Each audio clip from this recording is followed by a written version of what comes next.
Disebutlah saya kemudian sebagai Ustadz wong sesat. Apa Anda tidak tahu kalau Al-Hasan itu cucunya Nabi diajar di doa kunut? Apa Anda tidak tahu bahwa Ibnu Umar itu kunut? Saya tuh aneh ya, heran ya. Saya memang masih 34 tahun, tapi saya masih merasakan bagaimana hidup di tahun 90-an.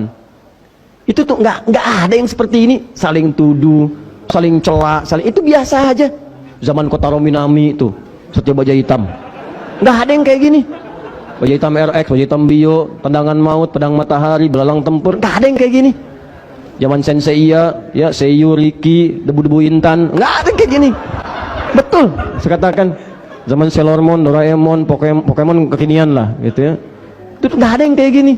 Apalagi Dragon Ball, Son Goku, Son Gohan, penulisnya Yusuke Watanabe, saya paham deh. Anda aja belum tentu tahu.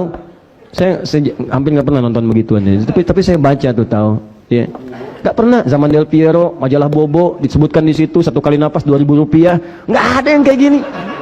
Demi Allah saya katakan nggak ada. Nggak ada orang ribut-ribut begini, celah ini, celah itu. Demi Allah tenang itu kehidupan. Makanya saya suka bingung, ini tiba-tiba 2000-an ke sini, kenapa pada ramai begini, asalnya dari mana gitu? Dari mana itu? Siapa yang mengajarkan? Apa keinginannya? Nah, tapi tetap kita pun tidak boleh berprasangka buruk. Kalau kita sama-sama berprasangka buruk, apa bedanya? Makanya saya katakan, sudah, kalau ada yang demikian, jangan disoal. Maafkan dan doakan.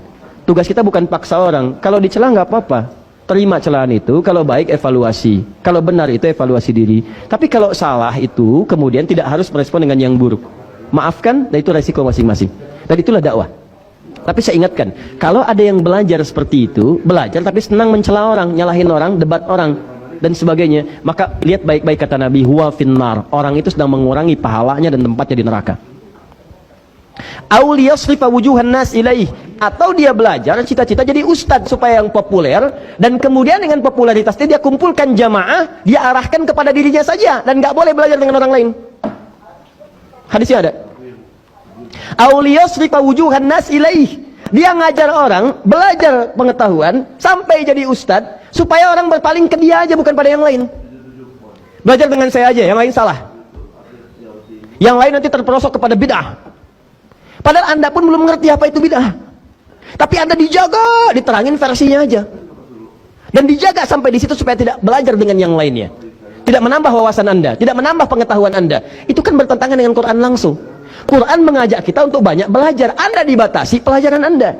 Nabi mengajak Anda menambah wawasan. Anda diminta belajar pada itu aja, jangan pada yang lain. Sedangkan sifat manusia tidak sempurna. Bagaimana kalau satu orang itu salah berijtihad, maka semua akan salah.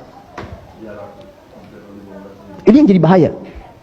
Jika ada yang seperti itu, maka tempatnya di neraka. Dan kelak di Al-Ahzab disebutkan, muridnya akan mengadu kepada Allah.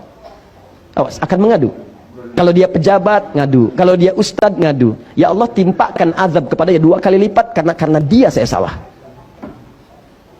Kalau dia pejabat, maka karyawan mengadu. Ya Allah, timpakan kepadanya 2 kali lipat. Ya Allah, karena dengan petunjuk dia saya salah. Saya dipaksa berbuat maksiat. Saya ikut tuh karena dia. Saya diminta gini, saya belikan tiket yang palsu, tuliskan yang palsu.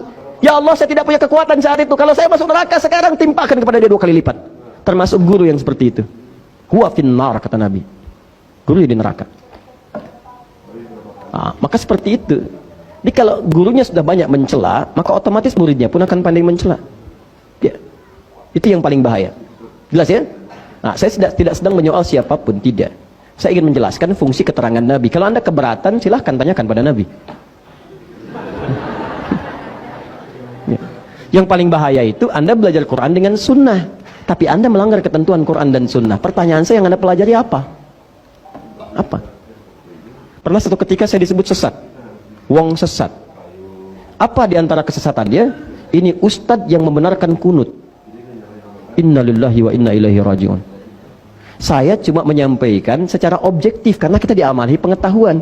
Saya ini subuh saya tidak kunut, saya kunut nazilah. Tapi kalau saya diundang kemudian di masyarakat itu kunut subuh, saya pimpin dengan kunut. Itulah keteladanan dari imam-imam kita sebelumnya. Karena yang kunut ada dalilnya, saya terangkan dalilnya. Yang tidak kunut ada dalilnya, ini dalilnya. Yang tidak kunut menyebut yang kunut bid'ah, saya jelaskan hadisnya begini. Maksud kalimat bid'ah itu begini, begini, begini, begini. Saya tuliskan semuanya. Anda tahu apa yang terjadi? Sekelompok orang datang karena dia tidak kunut, dia menyoal yang lain itu yang kunut salah semua, bid'ah. Kalau bid'ah itu sesat, kalau sesat itu neraka. Disebutlah saya kemudian sebagai ustadz wong sesat. Apa Anda tidak tahu kalau Al-Hasan itu cucunya Nabi diajari doa kunut? Apa Anda tidak tahu bahwa Ibnu Umar itu kunut? Tuh, sampai bersin, alhamdulillah. Apa Anda tidak tahu kalau Imam Asy-Syafi'i itu kunut? Sedangkan Imam Asy-Syafi'i imam besar, mulia, kitabnya banyak. Gurunya Imam Ahmad bin Hanbal. Imam Ahmad bin Hanbal itu muridnya Imam Asy-Syafi'i. Mazhab Imam Ahmad bin Hanbal menyebar sampai punya murid. Kemudian ada Ibnu Taimiyah, Ibnu Qayyim Al-Jauziyah. Kekinian kemudian Syekh Nasruddin Al-Albani. Muhammad Nasruddin Al-Albani itu mazhab baik, di antaranya Hambali. Diambil oleh beliau banyak. Imam Ahmad bin Hanbal itu muridnya Imam Asy-Syafi'i, menyanjung Imam Asy-Syafi'i. Cuma pilihan dengan gurunya dalam kunut berbeda, tapi tidak pernah menyebut Imam Syafi'i bid'ah. Enggak pernah. Dan silahkan cek, enggak ada dalam zaman sahabat yang kunut dengan yang tidak saling menyalahkan, bahkan mencela dan sebagainya. Pada zaman imam enggak ada. Antum kenal Imam Syafi'i? Oh iya, belakang ada yang kenal tuh. Wah, biasa. Tuh, Imam Asy-Syafi'i datang ke majlisnya Imam Abu Hanifah. Imam Abu Hanifah sudah wafat. Jadi Imam Abu Hanifah itu wafat di tahun Imam Syafi'i lahir, 150 Hijrah. Yang ada di antara murid-muridnya, begitu datang ke sana dengan murid-murid Imam Syafi'i, subuh dimintalah beliau jadi imam. Muridnya mengatakan pendapat kita unggul nih. Karena kunut, Imam Abu Hanifah enggak kunut, mazhabnya tidak kunut. Bahkan murid-muridnya enggak kunut. Tapi begitu beliau salat subuh, ternyata Imam Asy-Syafi'i tidak kunut. Bayangkan. Tidak kunut. Begitu selesai salam dan seterusnya, muridnya tanya, "Guru, kenapa Anda tidak kunut? Mazhab kita kan kunut." Apa kata Imam Syafi'i? "Saya menghormati pendapat Al-Imam Abu Hanifah rahimahullah yang berlaku di sini." Imam Asy-Syafi'i kunut. Datang dengan Imam Ahmad bin Hanbal. Begitu sholat di tempatnya Imam Ahmad bin Hanbal, muridnya mempersilahkan, "Guru, silahkan," untuk memuliakan gurunya. Kata Imam Asy-Syafi'i, "Tempat di sini lebih tahu dengan suaramu." Maksudnya kebiasaan sholatnya ngikuti kebiasaan kamu, jangan saya yang jadi imam. Itu fikihnya. Jadi kalau Anda datang ke tempat mazhab yang lain, Anda belajar fikih mazhab itu, bukan orang itu disuruh ngikuti mazhab Anda. Salah. Saya di Indonesia nggak ada mazhab di sini. Maksudnya banyak nih, ada yang Syafi'i, ada yang Hambali, ada yang macam-macam. Kita pelajari. Saya diundang ke Malaysia, di sana mazhab Syafi'i. Maka saya belajar mazhab Syafi'i, bukan orang Malaysia saya suruh belajar mazhab saya. Bukan seperti itu caranya. Maka kata Imam Asy-Syafi'i, Anda yang imam. Begitu beliau imam, beliau nggak kunut. Dan Imam Syafi'i pun tidak kunut. Makmum di belakang muridnya tidak kunut. Dan yang paling hebat, setelah Imam Ahmad salam, Imam Syafi'i tidak sujud sahwi. Tuh. Jadi nggak pernah. Jadi Anda pun yang biasa kunut, biasa aja kalau Anda jadi ada makmum, imamnya nggak kunut, Anda nggak usah marah. Ini tiba-tiba imamnya selesai, sujud sahwi. Ada lagi yang aneh juga, sama juga begitu. Nggak jauh beda kelakuannya. Imamnya kunut, makmumnya kan harusnya ngikutin. Ya, kan kata Nabi, "Innama ju'ilal imamu liyutamma bihi." Imam dijadikan untuk diikuti. Awas, jadi kalau imamnya sujud, Anda jangan ruku. Imam sujud, Anda sujud. Imam kunut, Anda kunut. Di ketika imam mengatakan Allahumma hdina fiman hadait, imma Anda ikuti atau Anda aminkan. Ya, ini kan aneh. Imamnya kunut, jadinya diem.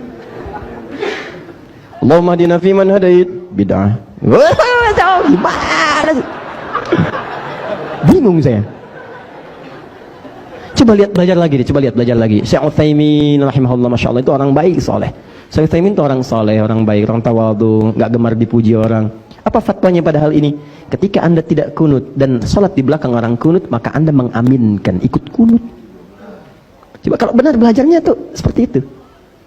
Nah, ini yang agak heran itu. Ini kan saya pernah terangkan dalam, nanti satu saat kita ngambil bab fikih ikhtilaf. Nabi itu kan memberi tuntunan, ini terakhir ya. Nabi memberi tuntunan itu gini, ada dua. Satu dalil, satu contoh. Satu dalil, satu contoh. Kalau ini ada, maka ini menunjukkan tidak ada alternatif dalam ibadah, karena semua umat bisa mengerjakannya. Jadi nggak boleh kreatif. Ya, jangan terlampau kreatif. Misal, takbir nih, takbir itu satu contoh, satu dalil. Ucapkan Allahu Akbar. Kata Nabi, fayaqulu, maka dia ucapkan Allahu Akbar. Allahu Akbar. Jelas sekali. Contoh jelas, dalil jelas. Kenapa tidak ada alternatif? Karena semua umat bisa mengerjakannya. Jadi Anda nggak usah kreatif. Tiba-tiba Anda sholat, Allahur Rahman. Kenapa nggak Allahu Akbar, Pak? Itu keseringan dari dulu begitu. Karena nama Allah banyak. Dalilnya Quran surah 17 ayat 110. Qulidullah awin Ar-Rahman. Sebut nama Allah atau Ar-Rahman. Ini yang